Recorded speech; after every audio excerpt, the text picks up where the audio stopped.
الحمد لله العلي القدير،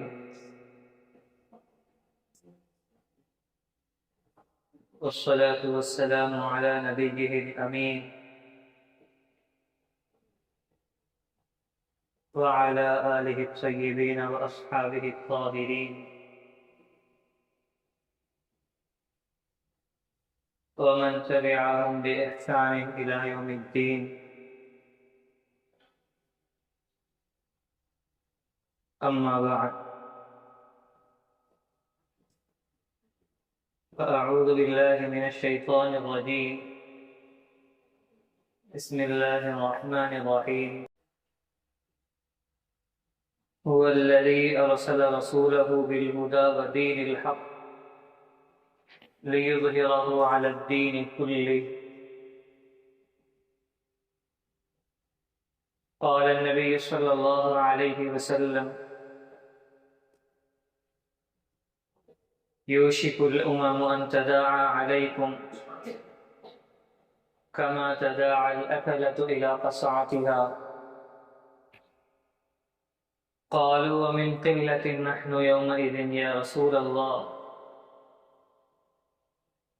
قال: بل أنتم كثير ولكنكم غثاء كغثاء السيل. أو كما قال صلی اللہ علیہ وسلم.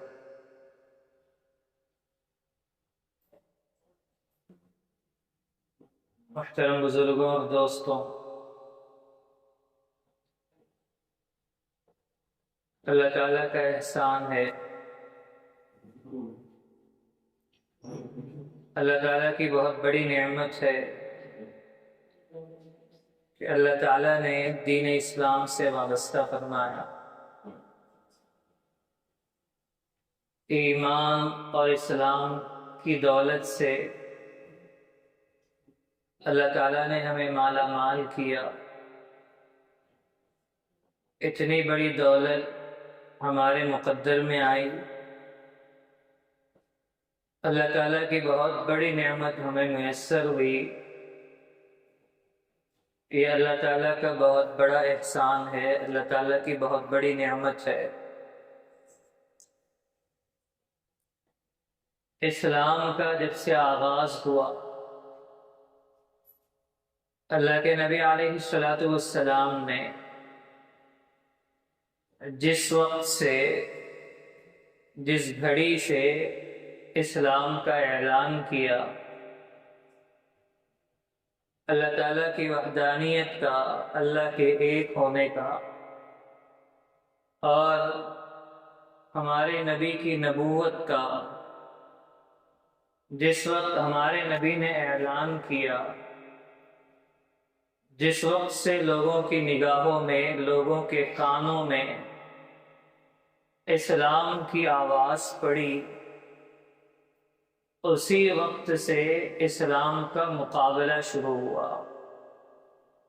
اسلام کے خلاف منصوبے شروع ہوئے، اسلام کے خلاف سازشیں شروع ہوئی، اسلام اور مسلمانوں کے خلاف نفرتیں پھیلائی گئی، اسلام اور مسلمانوں کو مٹانے کی تدبیریں اور ناکام سازشیں رچی گئی.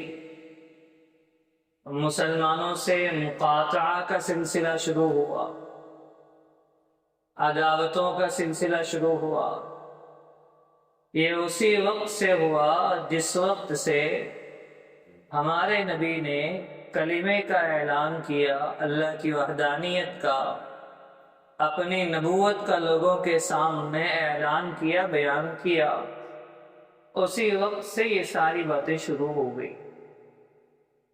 اور اگر تاریخ اسلام پر غور کرے، اسلام کی تاریخ پر، کہ ہمارے نبی کے زمانے کے بعد سے اسلام اور اہل اسلام کے ساتھ، مسلمانوں کے ساتھ کیا برتاؤ رہا، کیا سلوک رہا، اگر کسی کو کوئی نگاہ ہو تاریخ اسلام پر، تو یقیناً یہ بات 100% صحیح ثابت ہوگی کہ اسلام کو اور اہل اسلام مسلمانوں کو ہمیشہ دشمنوں کی سازش کا سامنا رہا ہے، کسی نہ کسی سازش کا اور کسی نہ کسی کی نفرتوں کا مقابلہ، اور نہ کسی دشمنوں کے دشمنی کا مقابلہ ہر زمانے میں ہر اعتبار سے طریقے اگرچہ الگ الگ ہو، دشمنی کرنے والے اگرچہ الگ الگ ہو، نفرتیں پھیلانے والے الگ الگ ہو،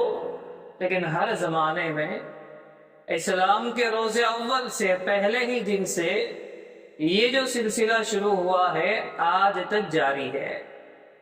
ہمارے نبی کے زمانے سے آج تک بھی اسلام کے خلاف، مسلمانوں کے خلاف جو منصوبہ بندی ہے آج تک وہ سلسلہ جاری ہے۔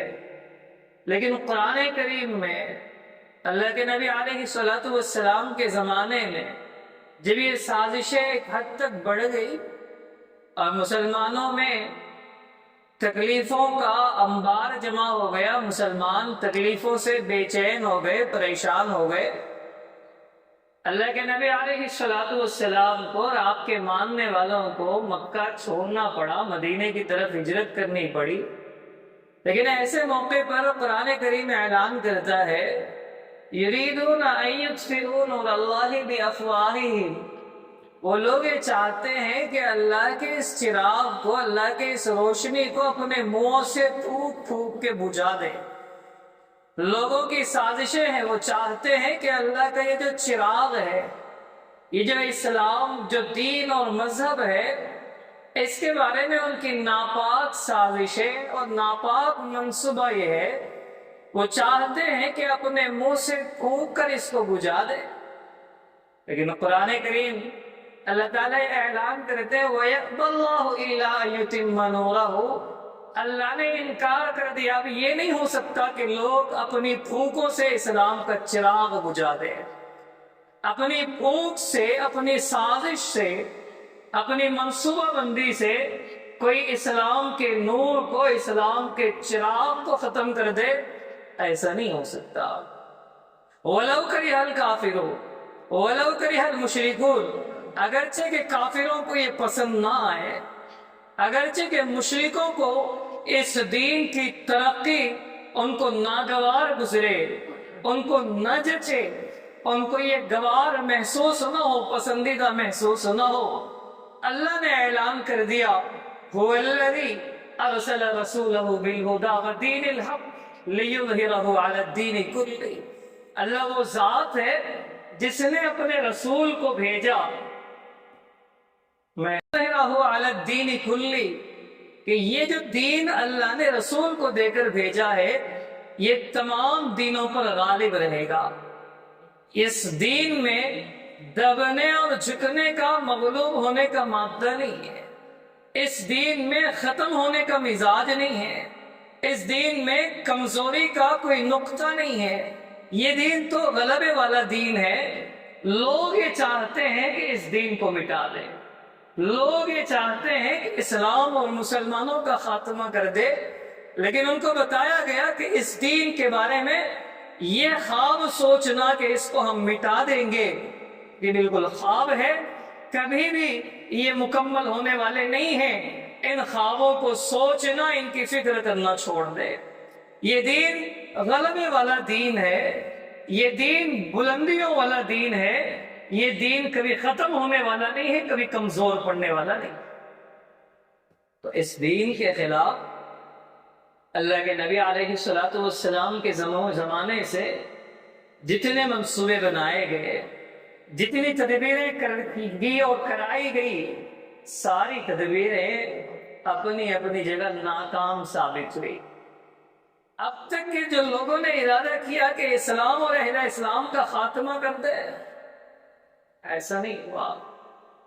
اسلام کی اشاعت پہ، اعلان اسلام پر اللہ کے نبی علیہ السلام نے جب اسلام کا اعلان کیا، لوگوں نے پریشان کرنا شروع کر دیا، تکلیفیں دینی شروع کی، آپ کو اور آپ کے ماننے والوں کو، ہمارے نبی کو، صحابہ کو پریشان کرنا شروع کیا، اور اتنا پریشان کرنا شروع کیا کہ آپ کو مکہ چھوڑنا پڑا۔ آپ نے مکہ چھوڑ دیا، مدینہ منورہ کی طرف آپ نے ہجرت فرمائی۔ مدینہ منورہ ہجرت کرنے کے بعد بھی ان کے منصوبے اپنی جگہ رکے نہیں تھے، ان کی تدبیریں بند نہیں ہوئی، ان کی تدبیروں کا سلسلہ اور آگے جاری تھا۔ غزوہ بدر لوگوں کو برداشت نہیں ہوا کہ مدینہ منورہ چلے، کہیں ایسا نہ ہو کہ مدینہ منورہ جانے کے بعد اب اسلام کو بڑھانا شروع کر دے، اسلام کو ترقی دینا شروع کر دے، اسلام کے ماننے والے بڑھ جائے۔ ابھی مکے میں ہے، لوگوں سے چندہ جمع کرنا شروع کر دیا کہ سب اپنا مال لگائیں، پھر ہتھیار خریدے، پھر مسلمانوں کا خاتمہ کر دے، ہتھیار لاوے اور ہتھیار کے ذریعے سے مسلمانوں کا مقابلہ کر کے ان کو نیست و نابود کر دیا جائے، صفِ ہستی سے مٹا دیا جائے، مسلمانوں کا خاتمہ کر دیا جائے۔ غزوہ بدر میں آئے، لڑائی ہوئی، کفار ہار گئے، مکہ واپس ہو گئے، آنکھیں ٹھنڈی نہیں ہوئی، ہمتیں پست نہیں ہوئی، انہوں نے سوچا کہ پھر دوبارہ حملہ کریں گے غزوہ احد میں جا کے۔ غزوہ احد میں پھر دوبارہ حملہ ہوا، اس وقت مسلمان کمزور پڑ گئے تھے، مسلمان شکست کے قریب تھے۔ لوگوں نے سوچا کہ پھر دوبارہ حملہ کریں گے تاکہ مسلمان ختم ہو جائے، اسلام کا نام و نشان مٹ جائے، اسلام اور محمد کے نام لینے والے ختم ہو جائے، ان کا تذکرہ بھی باقی نہ رہے۔ پھر حملہ ہوا، حملوں پر حملے ہوتے رہے، غزوہ احزاب ہوا، ایک نہیں، صرف مکہ والے نہیں بلکہ مکہ والوں نے تدبیر کر کے اس زمانے میں، اس وقت میں اسلام کے خلاف جتنی طاقتیں تھی، یہود کی، نصارہ کی، عیسائیوں کی اور کفار مکہ کی، جتنے قبیلے اس وقت اسلام کے مخالفت میں تھے، سب کو جمع کر کے مدینے پر حملہ کرنے کے لیے، مدینے پر چڑھائی کے لیے جمع کر دیا۔ خود قرآن اس کا نام دیتا ہے کہ یہ غزوہ احزاب ہے۔ احزاب کا مطلب کئی ساری جماعتیں ہیں، ایک جماعت نہیں آئی تھی مسلمانوں کے مقابلے کے لیے، بلکہ کئی ساری جماعتیں مسلمانوں کے خلاف ٹوٹ پڑی غزوہ احزاب میں۔ پھر آگے چل کر اور بھی جنگیں ہوتی رہی۔ خلاصہ یہ کہ انہوں نے جو سازشیں رچی، جو تدبیریں ان کی بنی، ان کا سلسلہ رکتا نہیں تھا، وہ سلسلہ مسلسل جاری تھا۔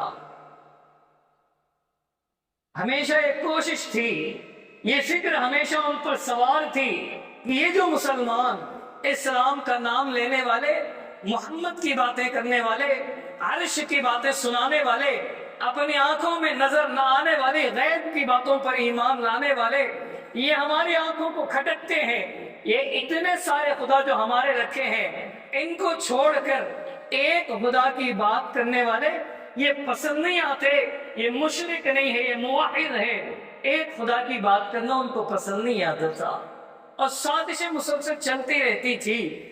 لیکن ان سازشوں میں مسلمانوں نے اسلام کی تحفظ کے لیے، اسلام کو بچانے کے لیے جو کارنامہ انجام دیا، اتنے ساری لڑائیوں کے بعد، کفار کی اتنی بڑی طاقتوں کے بعد، آج تک جو اسلام زندہ ہے، یوں ہی نہیں کہ صرف ہاتھ باندھ کر بیٹھ گئے اور خدا کی نصرت، اللہ تعالیٰ کی مدد فوراً آ کے مسلمانوں کی کامیابی کے لیے، مسلمانوں کی حفاظت کے لیے صرف اللہ کی مدد پر توکل کر کے مسلمانوں نے ہاتھ باندھ لیے ہو، ایسا تاریخ ثبوت نہیں دیتا، بلکہ اسلام کے تحفظ کے لیے اتنی مسلسل لڑائیوں کے بعد آج اگر اسلام بچا ہے، آج اگر مسلمان ہے، تو اسلام کی تاریخ کو اٹھا کر دیکھے مسلمانوں نے کون سی قربانیاں پیش کی ہے، مسلمانوں نے اسلام کو بچانے کے لیے اپنے جان کا کون سا نذرانہ پیش کیا۔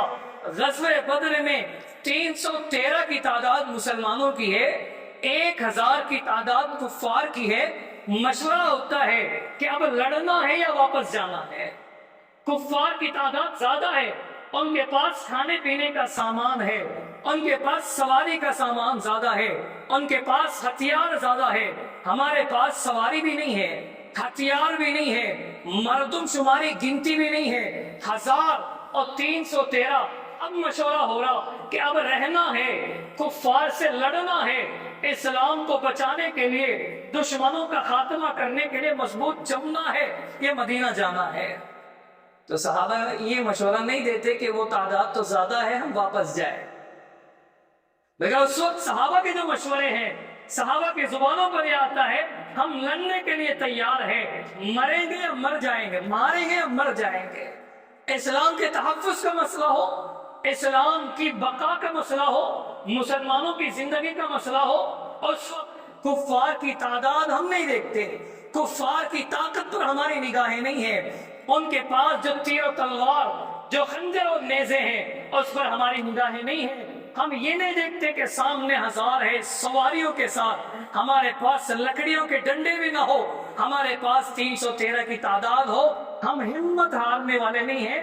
اسلام کی بقا کے لیے جان لیں گے یا جان دیں گے، یہ ہماری طاقت ہے۔ غزوہ بدر کی یہ حالت ہے۔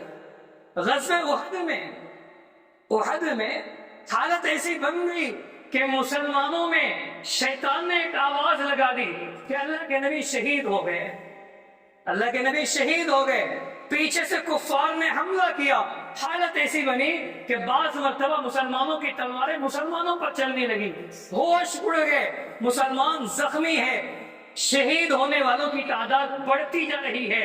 ایسے موقع پر صحابہ غم کھائے ہوئے، زخم کھائے ہوئے بیٹھے ہیں، ان کو آواز دی جاتی ہے کہ کافر دوبارہ حملہ کرنے کے لیے تیار ہے۔ ایک مرتبہ حملہ ہو چکا، ایک مرتبہ تم زخم کھا چکے، اب تم میں ہمت نہیں ہے، ہاتھ پیر کٹے ہوئے، اپنے محبوب اور پسندیدہ لوگ شہید ہو چکے۔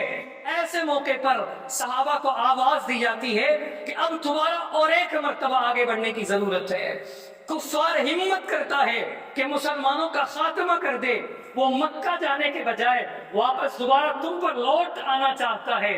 صحابہ کہتے ہیں ہم تیار ہیں، ہم تیار ہیں، ہمارے پیر اگرچہ کٹے ہیں، ہمارے دل بھی زخم ہے، ہمارے بدن بھی زخمی ہے، ہمارے پیاروں کو ابھی ہم نے دفن بھی نہیں کیا، یہ ابھی شہید ہوئے ہمارے پیاروں کے ہاتھ کان کاٹ دیے گئے، جسم کے پورے اعضاء الگ الگ کر دیے گئے، مگر ہم کو اسلام کی بقا کے لیے، مسلمانوں کی حفاظت کے لیے اگر آواز دی جاتی ہے، اب بھی ہم تیار ہیں، ہم کمزور نہیں پڑے، ہمارے اندر کوئی کمزوری نہیں ہے، ہم تیار ہیں دوبارہ مسلمان کفار پر حملہ کرنے کے لیے۔ غزوہ احزاب کا مسئلہ آیا، غزوہ احزاب کا مسئلہ آیا، ساری جماعتیں مسلمانوں کے خلاف ٹوٹ پڑی۔ مشورہ ہوا کہ اگر ہم صرف مدینے میں رہے، مسلمانوں کا وجود مٹ جائے گا، مسلمان ختم ہو جائیں گے۔ اب مشورہ کیا کرنا ہے؟ حضرت سلمان فارسی رضی اللہ عنہ نے مشورہ دیا، اللہ کے نبی، ہمارے یہاں ہمارے ملک میں دشمنوں کو روکنے کے لیے ایک کام یہ ہوتا ہے کہ اپنے علاقے کے گرد گڑھے کھود دیے جاتے ہیں، خندق بنائے جاتے ہیں، گڑھے کھود دیے جاتے ہیں، بڑے بڑے نالوں کی شکل میں گڑھا کھود دیا جاتا ہے جس کو وہ پالان کر نہیں آ سکتے، جس کو وہ پار کر کے آنے کی ان میں سکت اور طاقت نہیں ہوتی۔ تو مشورے کے مطابق طے ہوا کہ مدینے کے تینوں طرف، ایک طرف تو پہاڑ اور تینوں طرف خندق کے ذریعے سے آڑ کرنا ہے، مسلمانوں کی حفاظت کا سامان کرنا ہے، آڑ کر لو تاکہ دشمن کا حملہ نہ ہو۔ ایسا پورے مدینے کو خالی کر دیا گیا اور سارے مسلمان اپنا اپنا حصہ متعین کر کے کہ مجھے اتنا کھودنا ہے، میرے ذمے اتنا گڑھا کھودنے کی ذمہ داری ہے۔ ہر مسلمان مصروف عمل رہا اور ہر کوئی ہمارے نبی خندق کھودنے میں مصروف ہے۔ کھانے پینے کے لیے سامان نہیں ہے، پیٹ پر پتھر باندھے، یہ زبان پر الفاظ تھے، اللہم لا عیش الا عیش الآخرہ، اے اللہ زندگی تو آخرت کی زندگی ہے، دنیا کی زندگی کچھ بھی نہیں ہے۔ فاغفر الانصار والمہاجرہ، اللہ انصار اور مہاجرین کی مغفرت فرما۔ اشعار پڑھتے ہوئے، زبان پر عربی کے الفاظ جماتے ہوئے خندق کھودتے گئے۔ صحابہ شکایت کرتے اللہ کے نبی کھایا نہیں ہے، پیا نہیں ہے، بے چین ہے۔ اپنا اٹھا کر بتاتے ہیں پیٹ پہ پتھر بندھے ہوئے ہیں۔ ہمارے نبی بتاتے تمہارے پیٹ پہ ایک ہے تو میرا بھی پیٹ دیکھ لو، دو دو پتھر بندھے ہوئے۔ پیٹ پہ پتھر باندھ کر مسلمانوں کے تحفظ کا، مسلمانوں کی حفاظت کا سامان کیا گیا غزوہ احزاب میں۔ تو اگر تاریخ پر کچھ نگاہ ہو، تاریخ پر اگر کسی کو عبور ہو تو پتہ چلے گا ہمارے نبی نے جب سے اسلام کا اعلان کیا اس کے بعد سے دشمنوں کی جتنی سازشیں ہوئی، دشمنوں کی طرف سے جتنے منصوبے بنائے گئے، ان منصوبوں کو برداشت کر کے آج اگر مسلمان زندہ ہے تو یوں محنت کے بغیر نہیں ہے، یوں آزادی کے خواب سوچ کر نہیں ہے، یوں اپنی منمانی ہوس پرستی میں نہیں ہے، بلکہ اس نے مجاہدہ کیا، اس نے اپنی جان کو خطرے میں ڈالا، اس نے اسلام کی حفاظت کے لیے اپنا سب کچھ قربان کرنا گوارا کیا، تو آج اسلام اور مسلمان زندہ ہے۔ آج اسلام اور مسلمان اگر زندہ ہے تو ان قربانیوں کا صلہ ہے، ان قربانیوں کا نتیجہ ہے۔ تو وہی جو سلسلہ اس زمانے میں تھا وہ سلسلہ چلتا ہوا آج ہم کو بھی انہی حالات کا سامنا ہے۔ آج ہم بھی دیکھتے ہیں کہ دشمنوں کی دشمنی کا مقابلہ کرنا ہے، سازش کرنے والے اسلام کو مٹانے کی سازشیں چل رہے ہیں، اسلام کو مٹانے کی سازشیں ہو رہی ہے، اور ہمارے خلاف نفرت کی فضائیں بنائی جا رہی ہے، ہمارے خلاف دشمنیاں انتہا درجے کی پھیلائی جا رہی ہے۔ لیکن آج کی ہمارے لیے لائحہ عمل کیا ہے؟ ہماری کس درجے کی محنت ہے؟ جب مقابلہ ہوا لوگوں نے جانیں قربان کی تو آج کا مسلمان زندہ ہے۔ اگر ہمیں چاہتے ہیں کہ ہمارے بعد بھی اسلام اگر زندہ رہے، ہمارے بعد بھی اسلام کے ماننے والے زندہ رہے، تو ہمیں یوں اتنا کام آسان نہیں ہے کہ ہمیں سوچ لیں کہ ہم جو کرتے رہے وہی کرتے رہے، بس اسلام زندہ اور تابندہ، اللہ اہل اسلام کی، مسلمانوں کی حفاظت کریں گے۔ یہ بالکل بھی شریعت اسلامیہ اور تاریخ اسلام پر نگاہ نہ ہونے کی دلیل ہے۔ اس کو پتہ نہیں ہے کہ اسلام بچا کیسا تھا۔ اگر کوئی یہ سوچتا ہے کہ ہمیں کچھ کرنا نہ پڑے، حالات اس وقت بھی تھے، اگر کوئی صرف یہ سوچے غزوہ بدر اس وقت بھی ہوا، غزوہ احزاب کی لڑائی اس وقت بھی ہوئی اور مسلمان آج تک زندہ ہے، آج بھی لڑائیاں ہوں گی، بعد میں بھی زندہ رہے گا، ایسا نہیں ہے۔ اس وقت لڑائیاں ہوئی تو مسلمانوں کی طرف سے مجاہدہ ہوا، مسلمانوں کی طرف سے قربانیاں ہوئی، مسلمانوں کی طرف سے جان کے نذرانے پیش کیے گئے، مسلمانوں کی طرف سے اپنی پوری دنیا قربان کر دی گئی، تب جا کے اسلام بچا۔ تو آج جن حالات کا ہم کو سامنا ہے، ان حالات میں اگر اسلام کو بچانا ہو اور اپنے جان و مال کی، اپنے دین و ایمان کی حفاظت کرنا ہو، اپنے دین کو مضبوط دل میں بٹھانا ہو، یا اسلامی اعمال کو فروغ اور ترقی دینا ہو، اسلام کی سربلندی کی خواہش ہو، تو آج کے زمانے میں بھی مجاہدے کے بغیر کوئی کام نہیں بنے گا، اور آج کے زمانے میں بھی قربانیوں کے بغیر کوئی ترقی کی راہ نہیں دیکھی جا سکتی۔ آج کے زمانے میں بھی ہمارے قربانیوں کے بغیر، ہماری محنتوں کے بغیر اسلام کی ترقی اور اسلام کی بلندی کے بارے میں سوچا نہیں جا سکتا۔ پر آج بھی اسلام کی ترقی منظور ہے، آج بھی اسلام کی حفاظت منظور ہے، اسلام کے اعمال کو بڑھانا منظور ہے، تو مجاہدہ اور قربانی انتہائی لازمی اعمال ہے۔ لیکن مسلمان تو کچھ اتنی غفلت میں ہے، اتنی غفلت میں ہے، وہ تو جان کے نذرانے، جان کی قربانیاں پیش کرے اسلام کی حفاظت کے لیے، اسلام کو بچانے کے لیے، اسلام کو بچانے کے لیے اپنی جان کو قربان کرنا برداشت کر لے، لیکن آج کا مسلمان اسلام کی حفاظت کے لیے اپنے ووٹ کا بھی استعمال نہیں کر سکتا۔ آج کا مسلمان اپنے اسلام کے تحفظ کے لیے، اسلام کی بقا کے لیے، اسلام کی بچاؤ کے لیے اپنے ووٹ کا بھی استعمال کرنا گوارا نہیں کرتا۔ کوئی سمجھتا ہے کہ کرنا کیا ہے، دھوپ تو بہت زیادہ ہے، گرمی بہت زیادہ ہے، کون جائے گا، لے دے کے بہت چھٹی کی ایک دن ملی ہے، تھوڑے سے مزے اڑا لیں۔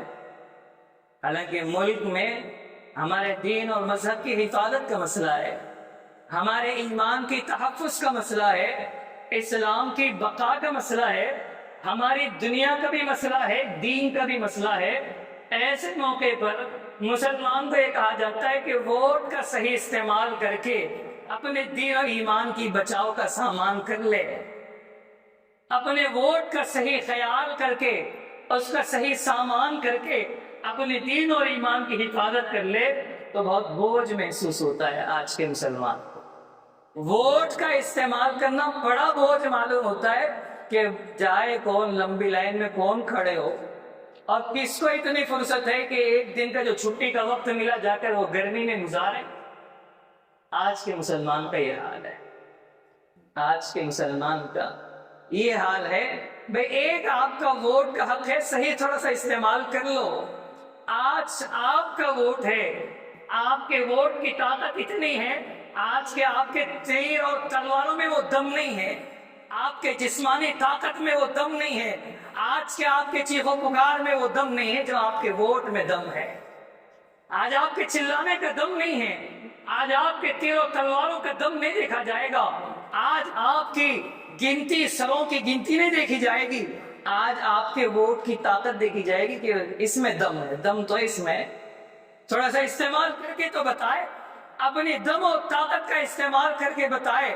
مسلمان کو آج کے زمانے میں ان زمانوں کے جیسا غزوات میں نکلنے کی، تیر اور تلوار پکڑ کے لڑنے کی باتیں نہیں کی جاتی، آج تھوڑا سا گھر سے نکل کے ووٹ ڈالنے کی بات کہی جاتی ہے کہ بھیا ظلم ہو رہا ہے، ملک میں اسلام اور مسلمانوں کے خاتمے کے منصوبے بنائے جا رہے ہیں، اسلام کے خلاف جتنی تدبیریں اور جتنی دشمنیوں کے منصوبے بننا تھا سب بنائے جا چکے ہیں، بس تیرے ایک ووٹ کا سہارا، ایک ووٹ کی طاقت سے حالات پھر سازگار بن سکتے ہیں، اسلام کا پھر حفاظت انتظام ہو سکتا ہے، اسلام کی بچاؤ کی صورتیں نکالی جا سکتی ہے، مسلمانوں کے لیے امن و انصاف قائم کیا جا سکتا ہے، بس مسئلہ ہے تھوڑا سا گھر سے نکل کے ووٹ کا تو استعمال کر لے۔ بندہ سمجھتا ہے کہ میرے ایک ووٹ سے کیا ہوگا، ایک ووٹ سے کیا ہوگا، لیکن جب مسلمانوں کے حفاظت کا مسئلہ آتا ہے، مسلمانوں کی بچاؤ کا مسئلہ آتا ہے، ایک ووٹ بھی بہت قیمتی بنتا ہے۔ غزوہ تبوک میں جو اللہ کے نبی نے جو مختلف غزوات لڑی ہے، ایک ہے غزوہ تبوک۔ غزوہ تبوک میں تمام مسلمانوں کو یہ حکم تھا کہ سب کو نکلنا ہے، کوئی ایک بھی گھر پر نہ رہے۔ اس کو کہتے ہیں نفیر عام۔ نفیر عام کا مطلب ہے اب حالت کچھ ایسی بنی ہے، چند لوگوں کا جانا کافی نہیں ہے بلکہ سب کو نکلنا ہے، اس کو نفیر عام کہتے ہیں۔ تو اللہ کے نبی نے غزوہ تبوک پہ حکم دیا کہ سب کو نکلنا ہے، سارا مدینہ نکل گیا۔ اس وقت غزوہ تبوک میں شرکت کرنے والوں کی تعداد تقریباً 30,000 مسلمان ہیں۔ 30,000 مسلمان تقریباً غزوہ تبوک میں شریک تھے۔ اتنی بڑی تعداد کسی اور جنگ میں نہیں ہے، اتنی بڑی تعداد نادر، بہت کم ملتے ہیں۔ 30,000 کی تقریباً تعداد تھی غزوہ تبوک میں، مگر ہم نے سنا 3 صحابہ پیچھے رہ گئے تھے، 3 صحابہ پیچھے رہ گئے تھے۔ 3 صحابہ کے پاس انہوں نے صاف رکھ دیا اللہ کے نبی ہمارا کوئی عذر نہیں تھا، ہم نے سوچا کہ آج نکلیں گے کل نکلیں گے، نکلنے میں دیر ہو گئی۔ 30,000 کی تعداد کے ہوتے پر 3 صحابہ شریک نہیں ہوئے۔ اللہ کے نبی نے بائیکاٹ کا حکم کیا کہ ان کے ساتھ کوئی بات چیت نہیں کرے گا، ان کے ساتھ کوئی رشتہ برقرار نہیں رکھے گا۔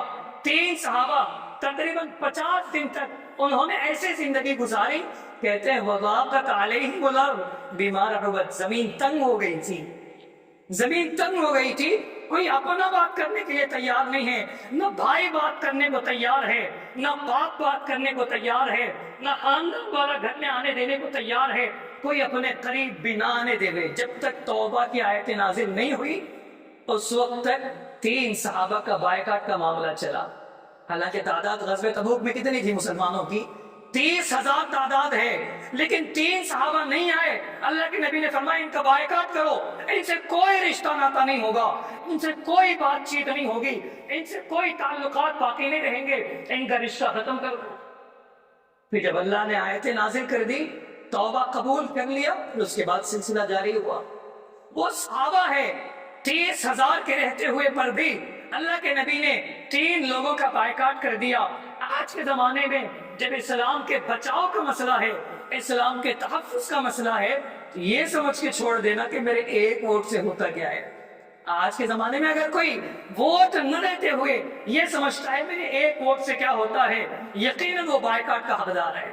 وہ اس لائق نہیں ہے کہ آج کے اس پرفتن دور میں مسلمان اس سے کوئی رواداری کا کام کرے، اس کے ایک ووٹ سے پورے مسلمانوں پہ ظلم کے پہاڑ چھا سکتے ہیں۔ ایک ووٹ کے نہ پڑنے سے، ایک ووٹ کے غلط استعمال سے پورے مسلمانوں کا اسلام ختم ہو سکتا ہے، پورے مسلمانوں کی جان و مال خطرے میں پڑ سکتے ہیں۔ اگر کوئی بندہ ووٹ کا استعمال نہیں کرتا، آج کے زمانے میں برابر وہ بائیکاٹ کا حقدار ہے، وہ چلا وطن کیے جانے کا حقدار ہے، اس سے رشتے ناطے کاٹے جانے کا حقدار ہے، اس سے تعلقات کے ختم کر لیے جانے کا حقدار ہے۔ اتنے سنگین حالات میں ووٹ کے سلسلے میں لاپرواہی بالکل مسلمانوں کے لیے زیب نہیں دیتا، بالکل مناسب نہیں ہے۔ یہ سمجھنا کہ دھوپ تیز ہے، دھوپ تیز ہے۔ تاریخ میں یہ بھی بتا دو، یہی غزوہ تبوک کا واقعہ تھا، جب صحابہ کو حکم ہوا کہ نکلو، تو جب بھی دھوپ تیز تھے، گرمی شدت کی تھی، اب کھجور کے باغات وغیرہ تھے، تو اب یہ مسئلہ تھا کہ دھوپ کی انتہا ہے، لمبا سفر ہے، ہماری طرف پولنگ بوتھ کی طرح گھر کے بازو میں نہیں ہے، لمبا سفر تھا، مدینے سے تبوک واقعی کافی دور کا سفر ہے۔ تو اس وقت قرآن کریم اعلان کرتا ہے، قل نبی آپ کہہ دیجئے، نار جہنم اشد حرا، جہنم کی آگ اس سے کہیں زیادہ گرم ہے، جہنم کی آگ اس سے کہیں زیادہ گرم ہے۔ یہ دھوپ کی گرمی کا بہانہ کر کے اپنے آپ کو پیچھے نہ رکھے، یقیناً دھوپ گرم ہے، لیکن جہنم کی گرمی اس سے کہیں زیادہ ہے۔ ہمارے ووٹ کی لاپرواہی سے مسلمانوں پر اگر کوئی ظلم ہوا، مسلمانوں کے ساتھ اگر کوئی زیادتی ہوئی، تو پھر جہنم کی آگ کے بارے میں فرماتے ہیں کہ بہت زیادہ گرم ہے۔ جہنم کی آگ کی گرمی کی تپش ہمیں برداشت نہیں ہو سکتی، جہنم کی گرمی برداشت کرنے کی ہم میں سکت و طاقت بھی نہیں ہے۔ تو میں قل نار جہنم اشد حرا، نبی آپ ان سے کہہ دیجئے، جب اسلام کے تحفظ کا مسئلہ ہو، اسلام کی بچاؤ کا مسئلہ ہو، اس وقت یہ دھوپ وغیرہ دیکھے نہیں جاتے۔ اگر کوئی خطرہ محسوس کر کے اپنے آپ کو پس پردہ ڈال دے، پیچھے ہمت ہار جاوے، تو اس کو یہ بھی یاد رکھنا ہے کہ نار جہنم اشد حرا، جہنم کی آگ بہت اس سے زیادہ گرم ہے، اس کی گرمی اس سے کہیں زیادہ ہے۔ تو ووٹ کی اہمیت کو سمجھنے کی ضرورت ہے، اور ووٹ کیا چیز ہے اس کو تھوڑا سا محسوس کرنے کی ضرورت ہے۔ طاقت ہے، طاقت کا صحیح استعمال کرے، اپنے حقوق کی حفاظت کا انتظام خود کرے۔ دوسری چیز جس کی طرف توجہ مسلمانوں کی ضروری ہے،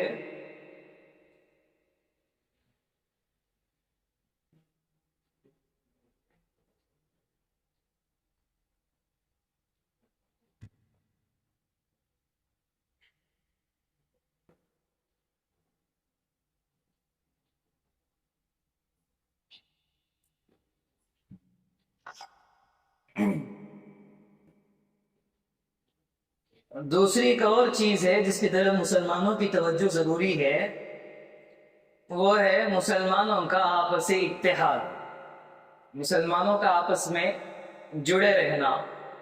میں یہ لفظ آیا تو میں یہ بھی بتا دوں، میں عام جڑے رہنے کے سلسلے کی بات نہیں کر رہا ہوں، وہ جو اور جڑے رہنے کی باتیں ہیں، وہ اتحاد میل جول کی میں بالکل بھی باتیں میں نہیں کرتا۔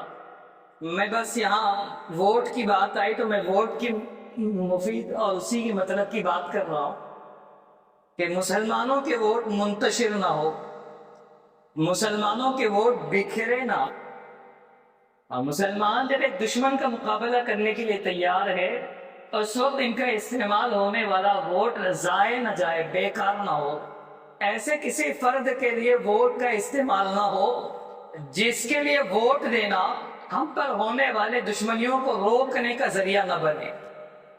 ہم ووٹ آج ظلم کو روکنے کے لیے، انصاف کا قیام کے لیے، انصاف قائم ہو، ملک میں امن و شانتی ہو، ملک میں ہمارے مذہب اور دین کی حفاظت ہو، مسلمانوں کے خلاف ہونے والی نفرتیں، مسلمانوں کے خلاف پھیلائی جانے والی عداوتیں، ان کا سدباب ہو، رک جائے، تو ہمارا ووٹ اسی فرد کو دینا ہے، اور اسی پارٹی کو ہمارے ووٹ مضبوط طریقے سے جمنا ہے جن کو دینے میں یہ فائدے حاصل ہو۔ اگر کوئی فرد ایسا ہو کہ وہ ہمارے ساتھ تو بڑے اچھے تعلقات رکھتا ہے، ہمارے ساتھ اچھی رواداری ہے، مگر اس کو ووٹ دینے میں مسلمانوں کا کوئی تحفظ نہ ہو، مسلمانوں کے دین کی کوئی حفاظت نہ ہو، مسلمانوں پر ہونے والے ظلم کی کوئی رکاوٹ نہ ہو، ایسے افراد کو ووٹ دینے کی گنجائش نہیں ہے۔ بلکہ میں کھل کے اگر بات کروں اور صراحتاً اگر بات کروں تو ہمارے ملک میں 2 گٹھ بندھن چل رہے ہیں۔ گٹھ بندھن کا مطلب ہوتا ہے جیسے تیلگو میں جس کو بولتے ہیں کوٹمی، کوٹمی جس کو تیلگو میں بولتے ہیں، اس کا اردو میں ترجمہ ہے گٹھ بندھن۔ تو 2 گٹھ بندھن ہے۔ ایک کے بارے میں تو واضح ہے کہ ایک تو بالکل ظلم پر، مسلمانوں کی نفرت پر، مسلمانوں کی دشمنی پر تلا ہوا ہے، اور اس کے خلاف ایک اور گٹھ بندھن ہے۔ اس میں ہمارے ظالم جو بادشاہتیں ہیں، ظالم جو حکمرانیاں ہیں، اس کے خلاف ایک دوسرا گٹھ بندھن ہے۔ دوسرے گٹھ بندھن کو ووٹ دے کر ظالم کی حکمرانی کے خاتمے کی سوچنا ضروری ہے۔ 2 صورتیں ہیں، یا تو جو دوسرا گٹھ بندھن ہے، جتنے پارٹیاں اس میں شامل ہے ان میں سے کسی ایک فرد کو ووٹ دینا ضروری ہے۔ اب لازماً یہ نہیں کہا جا سکتا کہ ادھر جو دوسری طرف جو دوسرا گٹھ بندھن ہے اس نے ہمارے لیے کیا کیا، اس نے ہمارے لیے کون سی سہولتیں دی، ان سے اس نے ہمارا کیا مقام رکھا۔ اب ہمارے پاس عہدے نہیں دیکھے جاتے، ہم کو دیے گئے ترجیحات نہیں دیکھے جاتے، اب ہم کو دیکھنا یہ ہے کہ یہ مٹانا چاہتا ہے، یہ مٹانا نہیں چاہتا، یہ مسلمانوں کو ختم کرنا چاہتا ہے، یہ مسلمان کو ختم کرنا نہیں چاہتا۔ ہم یہ نہیں کہتے کہ مسلمان کو اپنے بالکل سروں پر بٹھایا ہوا، مسلمان کو اپنا تاج بنایا ہوا، اس نے مسلمان کو عزت بخشی، اس نے مسلمان کو ایک اونچا مقام دیا، ہم یہ نہیں کہہ رہے ہیں۔ ہم اتنا کہہ رہے ہیں کہ یہ مٹانے پر تلا ہوا ہے، بس یہ مٹانے کے ارادوں میں نہیں ہے، یہ مٹانے والا ہے، یہ مٹانے والا نہیں ہے۔ اس کو ووٹ دینا ضروری ہے۔ اس سے ہٹ کر ایسے بعض ہوں گے جو نہ ادھر کے ہیں نہ ادھر کے ہیں، ایسے افراد کو ووٹ دے کر اپنا ووٹ برباد نہ کریں، اس لیے کہ ان کا کوئی بھروسہ نہیں ہے۔ ادھر کی بھی ان کی ہوا چلی تو ادھر ہو گئے، ادھر ہوا چلی تو ادھر ہو گئے، ان کی اپنی منمانی چلتی ہے۔ درمیان والوں کو ووٹ دے کر اپنا ووٹ برباد اور ضائع نہ کریں۔ اس لیے خیال صحیح سوچ سمجھداری کے ساتھ اپنے یہاں ذاتی مفاد کو نہیں دیکھنا ہے کہ میں اب تک فلاں پارٹی میں کام کرتا ہوا آیا، اب بھیا پارٹی کا مسئلہ نہیں ہے، دین کا مسئلہ ہے۔ اب تمہارے نام و شہرت کا مسئلہ نہیں ہے، اب تمہارے عہدوں کا مسئلہ نہیں ہے، اب اسلام کا، دین اور ایمان کا مسئلہ ہے۔ اپنی پارٹی کی فکریں چھوڑیے اور دشمن کے مقابلے میں متحد ہو جائیے۔ دشمن کے مقابلے میں دشمن کی دشمنی کو ختم کرنے کے لیے مسلمانوں میں اتحاد پیدا کر لیجیے۔ یہ پارٹیوں کے جھگڑے مسلمانوں میں چھوڑ دیجیے۔ یہ جھگڑوں کے موقع پر مل جانا، جھگڑوں کے موقع پر ملنا، یہ انسان کی اپنی فطری مزاج ہے۔ جب جھگڑا ہوتا ہے، ایک گھر والے ہو، اگر ماں باپ کی بنتی نہ ہو، باپ بیٹے کی بنتی نہ ہو، اپنے گھر تک محدود ہے، باہر سے کوئی لڑنے کے لیے آتا ہے تو 2 متحد ہو جاتے ہیں کہ ہم تو اپنے ہیں۔ باہر والے کے لیے گنجائش نہیں ہے، باہر والے کے لیے اختلاف نہیں چھوڑا۔ یہود و نصارہ مسلمانوں کے جو دشمن تھے، وہ بھی جب مسلمانوں کے مقابلے میں آتے تھے تو ایک ہو جاتے تھے۔ قرآن کہتا ہے تحسبهم جميعا، تم یہ سمجھتے کہ وہ سب ملے ہوئے ہیں، وقلوبهم شتى، ان کے دل الگ الگ ہے، دل ایک دوسرے سے ملے ہوئے نہیں ہیں، لیکن مسلمانوں سے مقابلے کے لیے جم جاتے ہیں، مل جاتے ہیں۔ تو دشمنی کے مقابلے میں مسلمانوں کا متحد ہونا یہ از حد ضروری ہے، انتہائی لازمی عمل ہے۔ یہ اپنے عہدوں کے خاطر، اپنے پارٹیوں کے خاطر مسلمانوں کے ووٹ منتشر کر کے دشمنی کو اپنے سر پہ لا کھڑا کرنا، یہ انتہائی بیوقوفی کا عمل ثابت ہوگا، بیوقوفی کا عمل ثابت ہوگا۔ اس لیے جو 2 گٹھ بندھن ہے، بس ثابت ہے کہ ایک کو تو دینا نہیں ہے، بس ہمارا ووٹ، متحدہ مسلمانوں کا ووٹ بس دوسری گٹھ بندھن میں رہے گا۔ گٹھ بندھن کی بات میں اس لیے کرتا ہوں، کوٹمی کی بات میں اس لیے بار بار کر رہا ہوں کہ دوسری جگہوں پہ ہمارے پاس تو صرف ایک ہی پارٹی ہے گٹھ بندھن کی،